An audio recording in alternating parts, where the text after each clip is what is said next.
Love and Tradition, a tale of courage and love.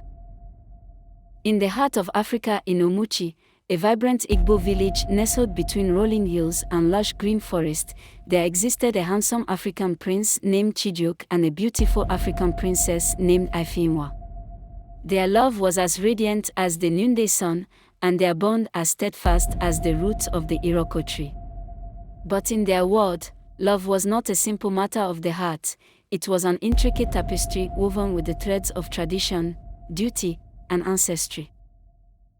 Chijioke, the first son of Nkemjika, the village king, was a man of striking features and noble bearing. His deep brown eyes held wisdom beyond his years, and his presence commanded respect. He was destined to lead his people, but his path was one dictated by customs that demanded he marry a woman chosen by the elders to strengthen alliances and ensure the prosperity of the village. Ifeinwa, the daughter of the revered elder Okafor, was a vision of grace and beauty. Her laughter was like the tinkling of bells, and her spirit was as free as the wind that rustled the palm fronds.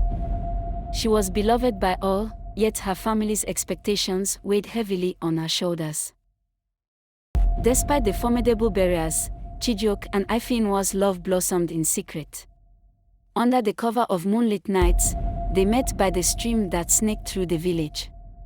There, away from prying eyes, they spoke of their dreams and whispered promises of a future where love triumphed over duty. Ifeinwa, my heart beats only for you, Chijioke said one evening, his voice trembling with emotion.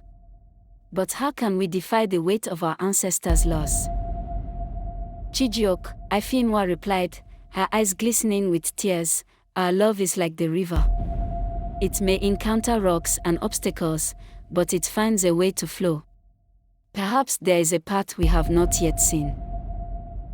The village buzzed with preparations for the annual Airaji festival, a time of great celebration where new unions were announced and the year's harvest was blessed. The festival was both a joyous occasion and a stark reminder of the traditions that governed their lives. As the day approached, Chijioke and Ifeinwa knew they had to make a choice. One evening, as they sat beneath the ancient baobab tree, Chijioke took Ifeinwa's hands in his. Ifeinwa, I cannot imagine a life without you.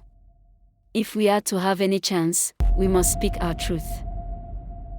You mean to challenge the elders? Ifeinwa asked, a mix of hope and fear in her voice. Yes, Chijioke said firmly. Our love is not an act of rebellion but a plea for understanding. We must show them that tradition and love can coexist. On the day of the festival, the village square was a spectacle of color and music. The air was filled with the aroma of roasted yams and palm wine. Chijioke and Ifeinwa, clad in their finest regalia, stepped forward as the elders began their pronouncements. Esteemed elders, fathers, and mothers of Omuchi, he began, his voice steady and clear, I stand before you not to defy our traditions, but to honor them in a new way. Ifeinwa and I have found a love that is pure and true. We ask for your blessing to unite, not as a rejection of our heritage, but as a testament to its strength. The elders exchanged glances, their faces a mix of surprise and contemplation. After what felt like an eternity, Nkemjika stood and addressed the gathering. Love is a powerful force, he said, his deep voice resonating. It can break chains and build bridges. While our traditions guide us, they must also evolve with wisdom. Chijioke and Ifeinwa, your courage has shown us that the heart of our customs lies in unity and understanding. You have my blessing. A cheer erupted from the crowd as Chijioke and Ifeinwa embraced, their hearts soaring with joy. That night, under the glow of the festival fires, their love was celebrated not as a defiance of tradition, but as its beautiful evolution. The village of Omuchi, once bound by the rigidity of the past, found new strength in the harmonious blend of love and heritage. The villagers gathered at the market square, dancing, drinking, and singing. They were both made the king and queen of the land of love.